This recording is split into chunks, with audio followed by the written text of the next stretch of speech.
Hello, I'm Timo Heckel and welcome to my presentation of the paper Strategies for Integrating Control Flows in Software-Defined In-Vehicle Networks and Their Impact on Network Security. This work was done together with Anja Schmidt, Philipp Meyer, Franz Korff and Thomas Schmidt at Hamburg University of Applied Sciences in Hamburg, Germany. I will start with a short overview. First, I will give an introduction to in-vehicle networks. Afterwards, we will look at the possibilities to embed vehicle control communication into software-defined Ethernet networks. Then, I will show you the impact of different embedding concepts on network security in a realistic in-vehicle network, and I will finish with conclusion and outlook. In today's vehicles, a multitude of sensors, actors, and electronic control units, short ECUs, are used for enhanced performance, comfort, and safety through advanced drive assistance systems. Currently, these additions result in complex communication over different bus technologies in multiple domains. Examples for those domains include infotainment, drivetrain, and passenger comfort. All messages exchanged between ECUs are specified in the communication metrics of a vehicle. Ethernet technologies are used to set up efficient and straightforward communication in future generations. Gateways translate between traditional bus communication and the Ethernet backbone to integrate legacy devices. To meet the real-time requirements of a car, the time-sensitive networking collection of standards enhances standard Ethernet with quality of service guarantees. In addition, modern and future cars are integrated into global communication. These online capabilities and the domain interconnection increase the attack surface of safety-critical functions such as brakes. Attacks on those could have fatal consequences for vehicle and passengers. The change in network architecture and the introduction of Ethernet as a communication backbone gives us the opportunity to rethink network security in cars. Recently, software-defined networking enters the discussion. While standard network hardware implements both the control plane and the data plane in one device, SDN separates the control plane from the data plane. The SDN controller is introduced as a centralized control entity, taking over tasks such as address learning and routing. The network devices become simple forwarding devices, matching incoming packets against a flow table which is programmable by the SDN controller. With network applications, the SDN controller can be used for secure dynamic traffic steering. For instance, handling the new dynamic traffic introduced by vehicle-to-X communication. In this paper, we make use of the precise flow control enabled by the open flow forwarding pipeline, which can match all packet header fields from layer 2 to layer 4. This allows a precise control on which device can access which communication flow in the network, and thus SDN can enable a trusted communication backbone with precise access control, which also protects legacy devices. In this presentation and the paper, we want to answer the question, what is the most secure way to embed control communication in software-defined in-car networks? In this work, we differentiate between two different types of flows, control flows and network flows.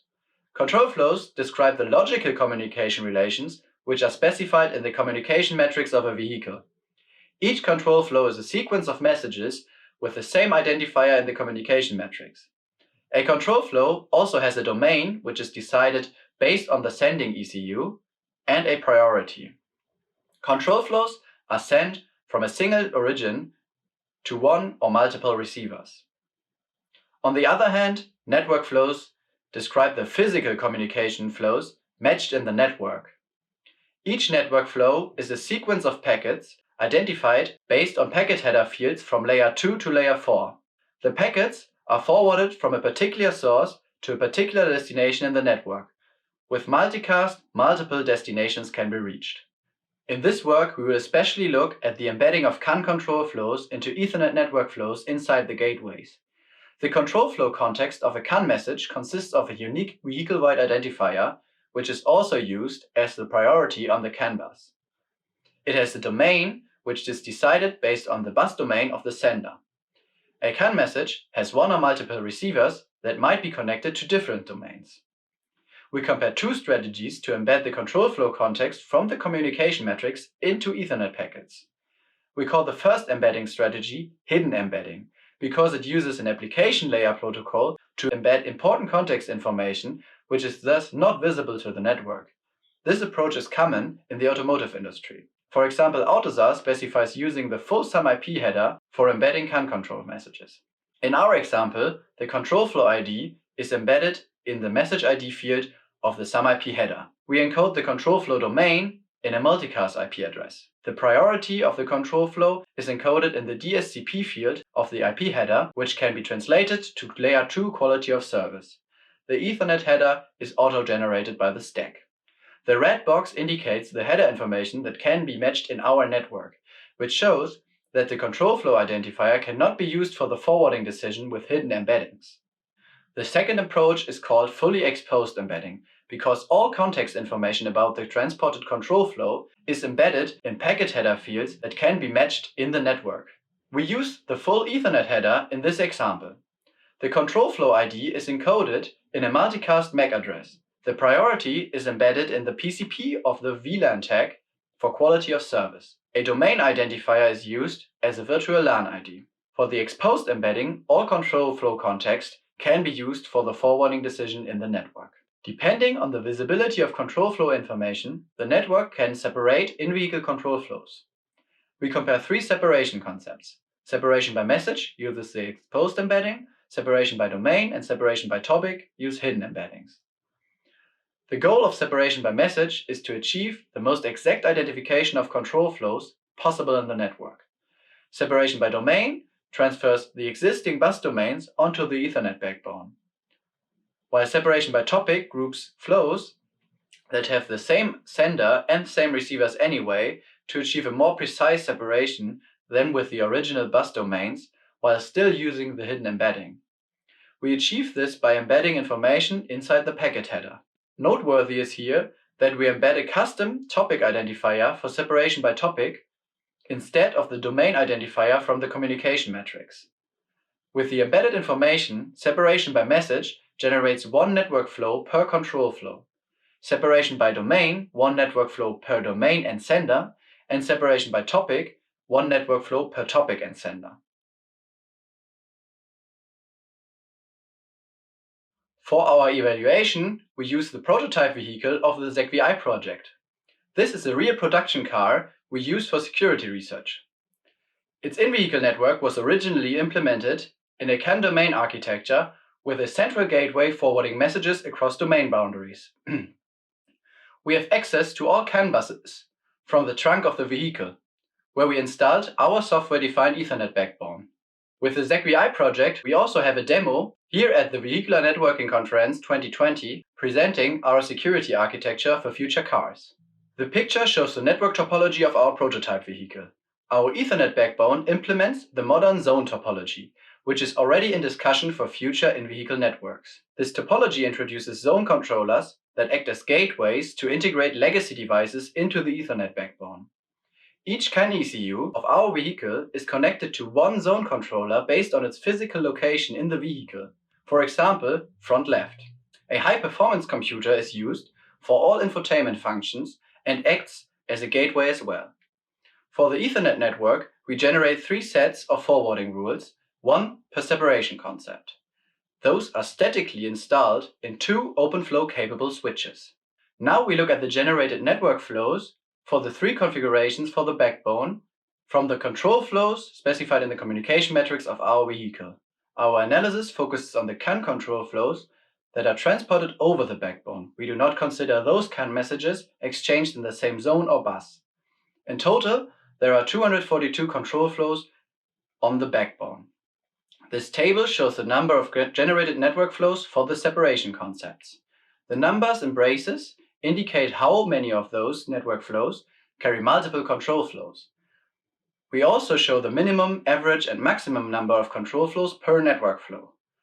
For the separation by message, exactly 1 network flow is generated per control flow, so 0 network flows carry multiple control flows. For the separation by domain, 90 network flows are generated, and all of them carry multiple control flows.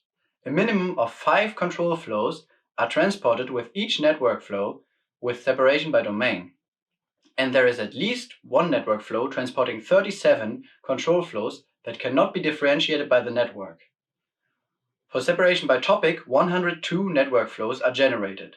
38 of them transport multiple control flows, which also means that 74 network flows only carry exactly one control flow, which will then behave exactly as separation by message. The separation by message achieves an ideal control flow separation in the network.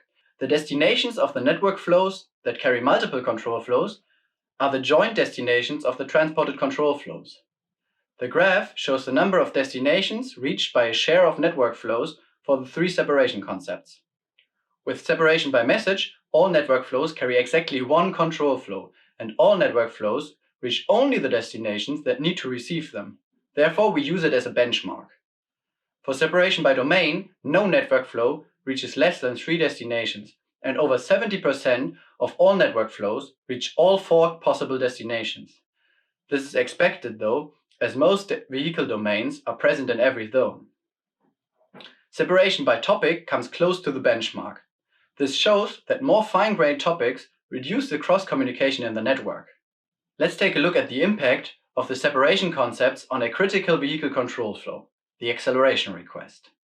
It has one sender, which is the adaptive cruise control module, and 3 valid receivers with the engine control module, transmission control module, and the front sensors. We will analyze the attack potential on this vehicle control flow in 2 cases. At first, an attacker has access to a CAN ECU. When this ECU is on the same physical CAN bus as the original sender or the receivers, there is no protection possible as the CAN bus is a shared medium. This is the case for 7 devices in our network. Gateways can filter illegal and unwanted messages. There is only one sender which can send the acceleration request, which is forwarded over the backbone. This ECU is on the same bus as the ACC module. This also shows the security benefits of the zone topology. The domain buses are split into zones which have less devices per bus. This allows gateways to protect them. In case of a compromised Ethernet node, the communication flows can only be protected by the backbone. The table shows the additional and thus oversupplied receivers and the additional permitted senders. With separation by message, there are no additional senders and receivers. With separation by domain, the infotainment and the zone controller rear left receive the acceleration request. The zone rear left and front right can even send the acceleration request. With separation by topic, only the infotainment device is oversupplied with the control flow. Still, the same zones as with separation by domain are additional permitted senders. This shows that hidden embeddings permit the transmission of critical control flows from additional ECUs. In contrast, exposed embeddings improve network security compared to legacy architectures. A vehicle-wide analysis can be found in the paper. Resulting from the control flow embedding strategies, we could determine the following security implications. For hidden embeddings, there are many oversupplied control flows which reach additional receivers and thus allow eavesdropping. From the security perspective, the high amount of additional permitted control flow is even more important, as they allow manipulation and injection attacks. On the other hand, exposed embeddings enable an ideal control flow separation with a precise access control to control flows. Hidden embeddings make advanced attacks such as a remote control of the vehicle easier as fewer devices need to be under the control of the attacker. With exposed embeddings, the attack surface is reduced as the attacker must control the original senders of all control flows needed for the attack. Coming now to the end of the presentation with a conclusion and outlook. The evolution of in-vehicle networks and the introduction of Ethernet provides the opportunity to rethink network security in cars. With the open flow matching pipeline, SDN enables a precise flow control which allows to match packet header fields from layer 2 to layer 4. In our evaluation, we could show that embedding strategies for vehicle control communication have a big impact on network security. Only exposed embeddings establish a trust zone in the network with precise flow access control. If hidden embeddings are used, at least a fine-grained topic identifier should be embedded in header fields visible to the network. For future work, we will look at advancing security in cars with additional network intelligence and software-defined networking. Thanks for joining my presentation and have a great day.